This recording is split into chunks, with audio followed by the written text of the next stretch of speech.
Peggy 16. Sega.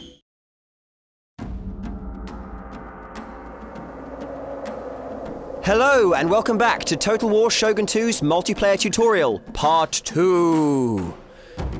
This is of course the sequel to the massively successful Shogun Total War multiplayer tutorial, Part 1. Right, now we're having a look again at the avatar I created in the first video.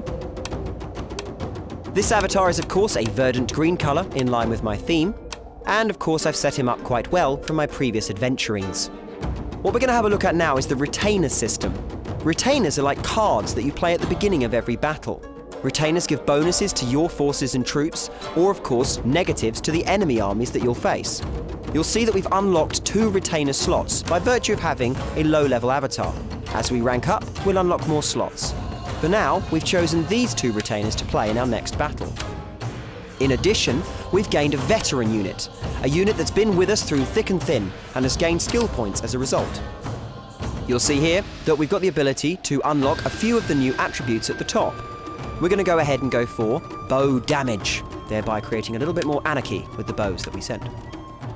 We can also actually customize this veteran unit, colouring him and changing his hue and contrast in colours in order to make him fit a little bit better both with our sofa and with our army.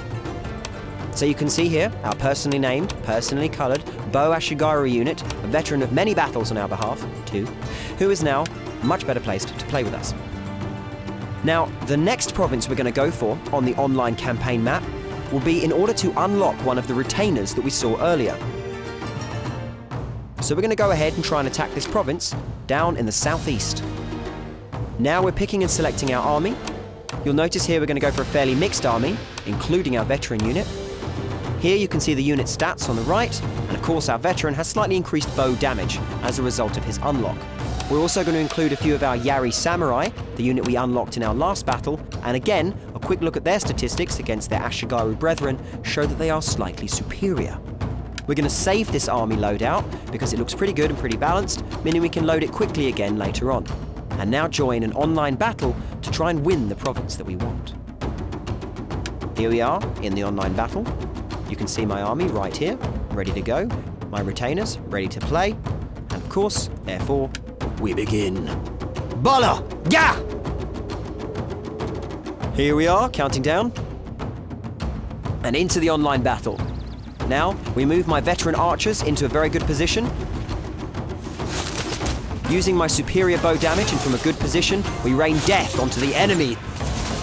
You can see they panic and begin to flee, but they counter with a horse charge, and I employ my Yari Samurai, experts against cavalry, and cut them to pieces with a cavalry charge of my own. This, followed by a few deft subsequent maneuvers, results in a decisive victory and my opponent's head on a plate.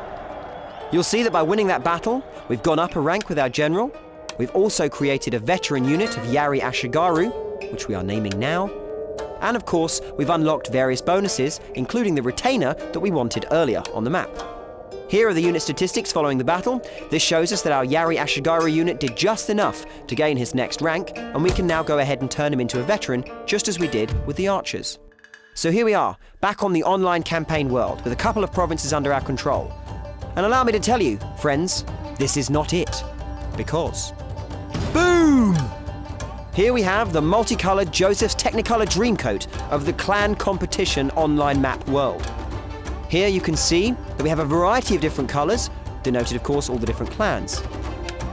But first, we need to join a clan. On the left-hand side you can see the number of Steam groups we already belong to. Steam groups are clans in Shogun 2. And on the right, you can see all of the publicly accessible Steam groups, or clans, that we can become a part of.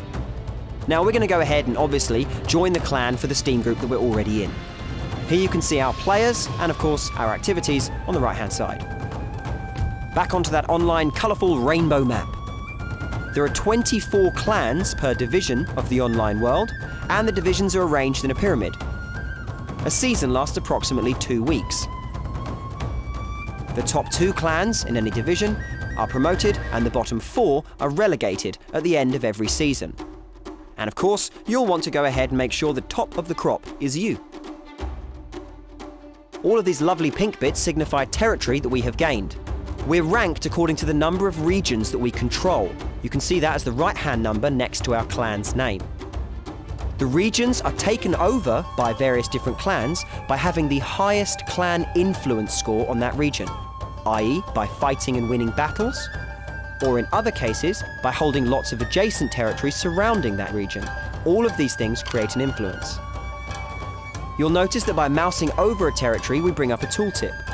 The tooltip tells us who currently controls the province, the next nearest contenders fighting for control of it, and how much influence our clan has in that province. Again, our influence indicates whether or not we control it, and the number of provinces we control ranks us on the leaderboard. It also shows us how much influence we stand to gain from a victory there. And this is of course what we're looking at for the province that we might seek to attack. Various other modifiers also apply. Controlling adjacent provinces, for example, will allow us to capture and greatly increase the clan influence we earn for a victory. And this is the province we'd most likely want to capture to keep all of our regions together and keep that clan influence high and the number of regions we hold also nice and high. We encircle it so it looks like it's a good place to go for, but we're going to go ahead and allow our clan leader to choose this one. As a lowly member of the clan, we have to follow instruction, if we choose to, and help out the overall clan effort. So now we're going to wait and see what our leader selects. By placing this symbol on the map, the leader of a clan tells all the other clan members which region they should fight over and therefore gain influence in and eventually, hopefully, control. Our clan leaders picked the region that we thought he would, and so we're going to go ahead and attack the region we've been told to. Now, hopefully, a victory here, plus having influence by virtue of having all of the surrounding regions, will allow us to take control and therefore add a point to our rankings. Here you can see that by doing what the clan wants, we can also earn clan tokens that will allow us to upgrade our units. The ensuing battle is tense. We have to use all of our unlocked units and abilities. Spearmen, cavalry, archers, all of them are employed against our enemies. It's a bitter and tough battle, but after a pretty swift fight and the enemy routing, you can see we've taken control of this province. It's now coloured a beautiful pink. Now, essentially, that's all that's left. We'll turn this world over to you. For wrath or for ruin, it's yours. Have fun!